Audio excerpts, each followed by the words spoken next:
Episode की शुरुआत में हम देखते हैं सीजुन टियो से पूछता है कि उसे किटी ट्रेड्स कहाँ से मिली, जिस पर टियो बताता है कि उसे यह कुछ ह्यूमंस ने उसकी सेल्फी के बदले में दिया है। ये सुन सीजुन शॉक होता है और सोचता है कि डंजन में जो पर्सन समन होता है वह केवल उन्हीं चीज़ों को अपने साथ ला सकता है जो उसके पास समनिंग के टाइम उसके हाथ में हो। दूसरा, जब वह अवेकन हो जाएगा तो वह कुछ भी अपने साथ डंजन में ले आ जा सकता है। वैसे तो सभी हंटर्स इम्पोर्टेंट चीज़ें लेकर ही डंजन में आते हैं, ये फालतू की आइटम्स कौन लेकर आता होगा। और कुछ सोचने के बाद सीजुन टियो को अजीब तरीके से देखने लगता है और उससे सारे कैट ट्रेड्स छीन लेता है और कहता है कि लगता है तुमने कॉन्ट्रैक्ट का क्लॉज 3 नहीं पढ़ा। तुम पार्टी ए के परमिशन के बिना एडिशन में किसी से कुछ भी ट्रीट्स नहीं ले सकते। ये सुन टियो रोने लगता है, जिस पर सेजन उसे दिलासा देते हुए कहता है चलो कोई बात नहीं, मैं तुम्हें आज 1 घंटे के लिए अपना सीईओ बनाता हूँ। जो सुन टियो खुश हो जाता है। तभी सीजुन टियो को अपनी गोद में लेकर कैंप फायर के पास बैठ जाता है और उसे अपने हाथों से कैट ट्रीट्स खिला रहा होता है और साथ साथ उसको मसाज भी करता है और कहता है कैसा लगा तुम्हें टियो। जिस पर टियो कहता है अब मुझे ग्रिल फिश चाहिए। तभी सीजुन फिश को ग्रिल करने लगता है और टियो से पूछता है कि वह मॉन्स्टर से बिना फाइट किए 38th फ्लोर पर कैसे पहुंच जाता है, क्योंकि मेरे पास पैडलर सर्टिफिकेट है। और उसे पैडलर बैच दिखाते हुए कहता है इस बैच से तुम्हें पैडलर एसोसिएशन की सिक्योरिटी मिलती है, जिससे कोई भी मॉन्स्टर तुम पर हमला नहीं करेगा।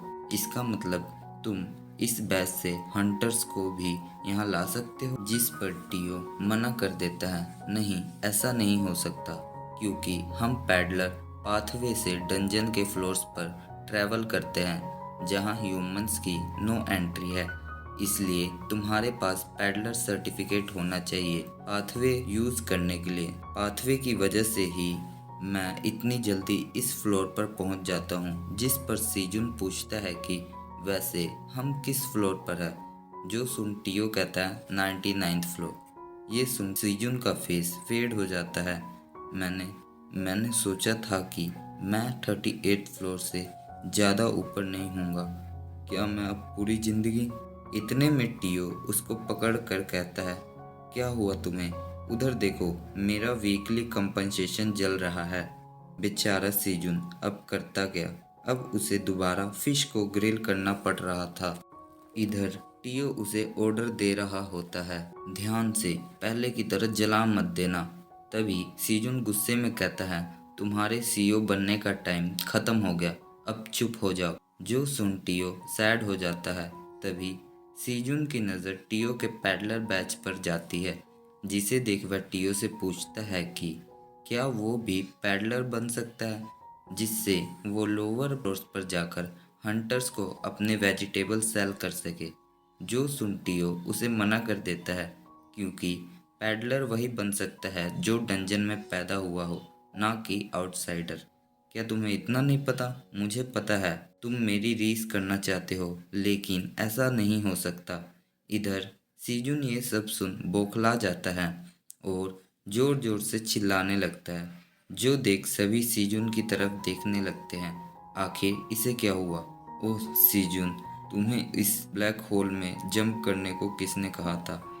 अब मैं यहाँ से बाहर कैसे निकलूँगा? मुझे यहीं रहना सीखना होगा।